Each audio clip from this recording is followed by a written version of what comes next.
Good morning. Welcome to our Monday morning thought for today. This week we're going to be looking at really the final 10 verses, mainly the verse 35 through to verse 39 of Mark's Gospel chapter 1. Yesterday in church we looked at verses 40 through to verse 45, the story of the leper who was healed by Jesus, and then Jesus asked him, or told him, not to go and tell anyone else what had happened, and the man went and told, etc., etc. So if you're at church yesterday or you've watched the video, you know what I'm talking about. But I did say yesterday that I didn't want to look at the whole story because it's just too much, and I feel we wouldn't do it justice. We'd be just skimming along the surface of it. So I want to take this week to look at really verses 35 through to verse 39, which just comes before that. Because there are some interesting points there that maybe are worth thinking about at the start of each day. The first one really is verse 35 itself. So this is Mark's Gospel, chapter 1, verse 35. And rising very early in the morning, while it was still dark, he departed and went out to a desolate place where he prayed. Went out to a desolate place. Now this desolate place, we don't know where it was, but we have to believe that the idea desolate, it's also translated as lonely in some versions. In other words, it was a place that was detached from basically the town of Capernaum. It was far from maybe where the disciples were. It was a place of peace and quiet, we have to assume, so that there was no temptation of distractions or anything going on there. So this is Jesus getting up very early in the morning, and he heads out, because he wants to do something. And he's going there, it would appear from what we read in Mark's Gospel, he was going there for only one purpose, and that was to simply pray. He wasn't going to seek a crowd. He wasn't going to try and find somebody who was sick. We thought about that yesterday. He wasn't going to find somewhere where he could maybe get a better sleep than he was getting in Simon and Andrew's house. No, he was going there specifically to get away and to have that sense of peace, because he knew that was where he needed to talk to his Father. And I think if nothing else, Jesus sets us a remarkable example of what we need to do when we're praying. The temptation often is to pray maybe where we find ourselves. Maybe it's in the kitchen or living room. Maybe it's sometimes people say to me, I just pray when I'm behind the wheel of the car. That's fine, as long as you don't close your eyes, obviously. And these places are good. I'm not saying you shouldn't pray in such places. But if we're to follow Jesus' example, he took himself away to a lonely place where there was nothing to distract him. A place where there was there was nothing there to take his attention away from what he was there to do. He was there to pray. He wanted to give God his full attention, and he needed to be able to clear his mind, clear his desk, and not have these things obviously coming into his mind and stealing the time he had in prayer.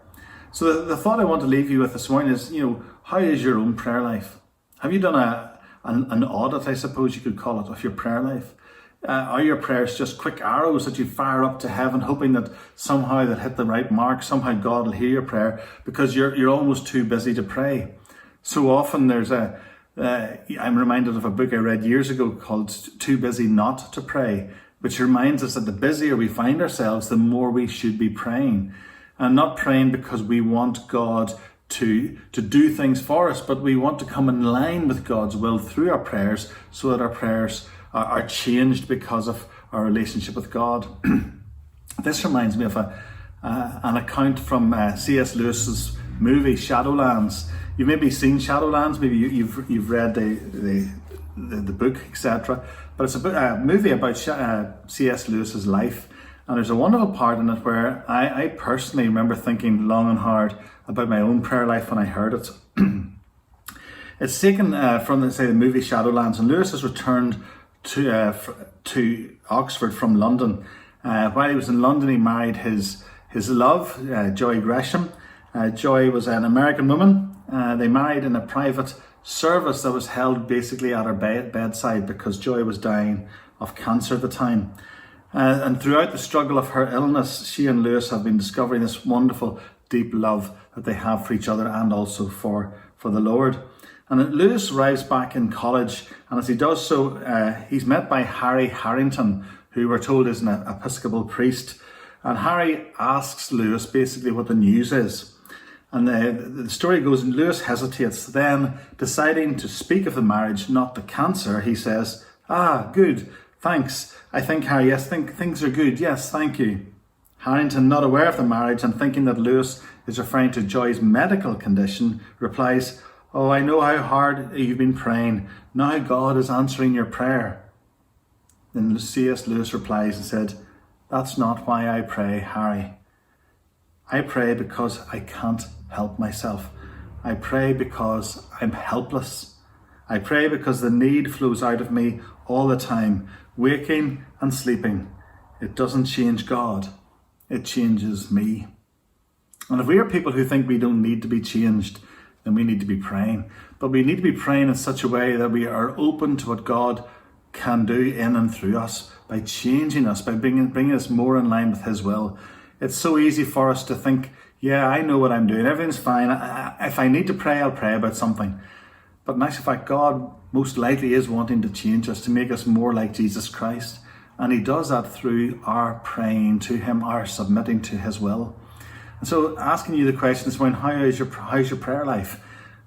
Think about it yourself.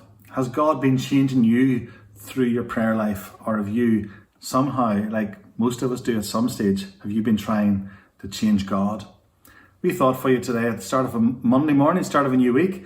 I hope and pray you're all keeping well, and we'll see you all, God willing, tomorrow again. Thanks for being with me this morning. God bless.